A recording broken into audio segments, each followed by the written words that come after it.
Mr. Zuckerberg, I remember well your first visit to Capitol Hill back in 2010. You spoke to the Senate Republican High-Tech Task Force, which I chair. You said back then that Facebook would always be free. Is that still your objective?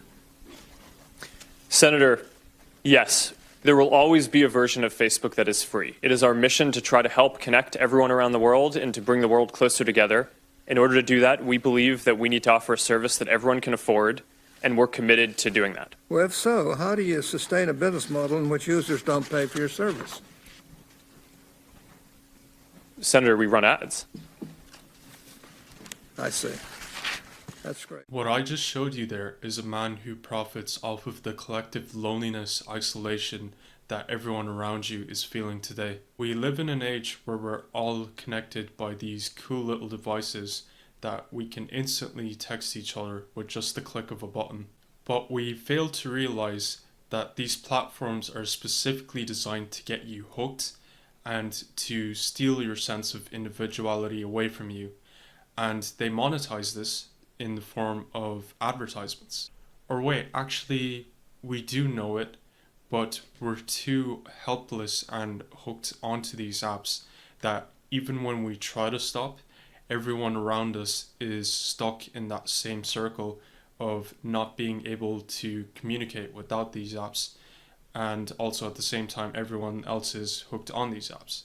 If you've been brought up in a developed country before, you might have come to realize that we are living in a time of prosperity, advancement in areas like technology. All of this individuality and what individualism has brought us is just a sick obsession with the self. This sick obsession with the self is what has left us all lonely, atomized, and unfulfilled. Look how many likes I got on this post. Look how many followers I have. We can see what happens when this ends up being what we value.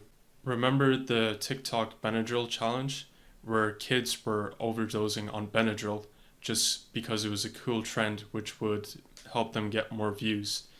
But they didn't know that this Benadryl would actually make you overdose and hallucinate and see things that aren't real. Great work, China. You don't even need a nuke to destroy your adversaries. Just an app which exploits the collective stupidity of the masses. So you might be thinking, what is the answer then? How do we fight against being manipulated or courted into giving our data to these tech overlords we have been given? The first step is awareness. Like Neo from the Matrix, you're being red-pilled right here, right now. I'm spitting out some red pills to you. So many people just do not have a single care in the world about who controls them or who's monetizing this epidemic that we're all going through of collective psychosis with the obsession of the self, and then with social media companies that exasperate this issue to the nth degree. We need to continue to spread this message of what data we give out to these major big tech companies and how that ends up affecting our lives and our future in the process. The more we act like it isn't a problem, then the more in turn that our humanity is going to be slowly stripped away from us, and the things that actually make us human and actually make us happy and fulfilled will slowly deteriorate away forever. Okay, so now that we have awareness, how do we proceed from here? I think the answer is to severely limit or to control the amount of time we spend using these apps. And I know you might be looking at, oh Sammy, you have an Instagram and you have a YouTube account. If you care so much, then why haven't you deleted them? Well, how do you think I'm getting this message across to you, dumbass? I'm completely aware that these tools can be handy if used in the right way, but it starts becoming a problem when they start using us versus the other way around, like it's intended to be. For example, I don't even have Instagram installed on my phone. I literally log into my computer to use it. Just that small little detail means that I can use it whenever I want to, and not when the algorithm tries to manipulate me into using it. I also don't have a personal YouTube account. I like and subscribe to videos by putting them into bookmarked folders.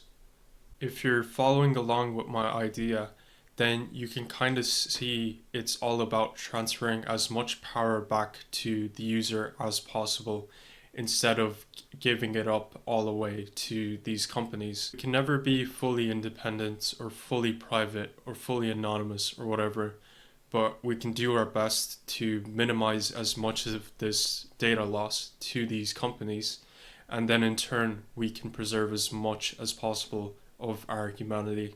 If you no longer want to be treated like a guinea pig for the Zucc, then consider subscribing, and I'll see you in the next one.